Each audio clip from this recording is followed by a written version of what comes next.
Labai greitai pavargsta stuburas, labai greitai tiesiog atsiranda tokie skausmai.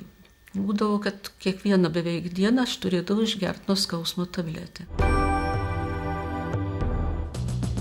Aš baigiau Kauno medicinos institutą 62 metais ir grįžau į Vilnių.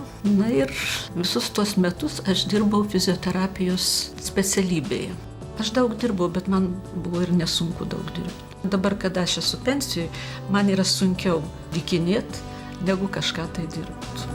Kosmodiską aš įsigijau prieš važiuodama į Italiją. Aš labai negalėdavau sėdėti ilgai. Turiu tokią bėdą kaip osteochondrozė, osteoporozė. Labai greitai pavargsta stuburas. Tai aš galvoju, Dieve mano, kaipgi aš į tą Italiją nuvažiuosiu. Aš jį užsidėjau 4 valandą ryto. Ir 9 valandą vakaro aš jį nusėjau, man visiškai neskaudėjo stuburą. Visą Italiją pravažinėjau, nei vienos tabletės nuo skausmo neišgėriau.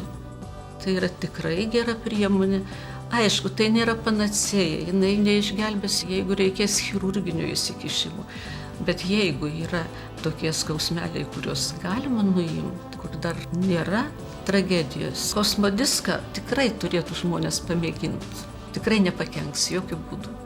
Žinoma, brangoka, bet vaistai taip pat brangus. Kosmodisk Classic nugaros masažuoklį naudoti saugu, efektyvu ir paprasta.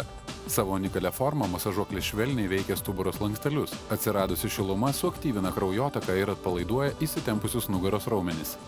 Rinkinį sudaro 2 dalys, ilgoji skirta visai nugarai, o trumpoji juosmeniui. Jei liksite nepatenkinti kosmodisku, galite įgrąžinti per 30 dienų ir atgauti sumokėtus pinigus. Skambinkite dabar, jūsų nugara bus tikrai dėkinga.